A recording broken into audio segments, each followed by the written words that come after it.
నువ్వు ఏ స్థితిలో ఉన్నా మీ నాయన దగ్గరికి నువ్వు ధైర్యంగా వెళ్ళొచ్చు. కొడితే ఆయన కొడతాడు, తిడితే ఆయన్నే తిడతాడు. ఆయనకు భయపడి ఎడిపోతావు?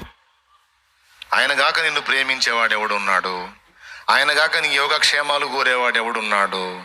ఆయన గాక నీ మంచిని ఆశించేవాడు, నీ ఎదుగుదలను, నీ మహిమను, నీ అభివృద్ధిని, నీ ఔన్నత్యాన్ని ఆశించేవాడు ఎవరున్నారు? నాకు చెప్పు.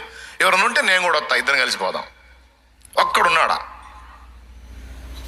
తన్నినా, తిట్టినా, కొట్టినా, దగ్గరకు తీసుకున్నా, ముద్దాడుకున్న ఆయనేగా మనకు దిక్కు. మన నాయన ఆయనేగా.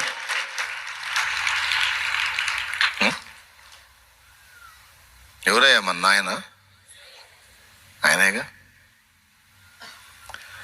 ఆయన యుద్ధకు రావడానికి ఇక నీకు భయము లేదు. రెండవది, నీవెదుర్కొంటున్న ప్రతికూలతలో కూడా ఇక నీకు భయము. ఒక ఉద్దేశం ప్రకారం, ఒక ప్రణాళిక ప్రకారమే మన పరిస్థితులన్నీ కలిపి రప్పిస్తున్నాడు. ఆయనకు తెలియకుండా మనకి ఏది సంభవించటం లేదు. ఇప్పుడు చెప్పండి, భయపడదామా?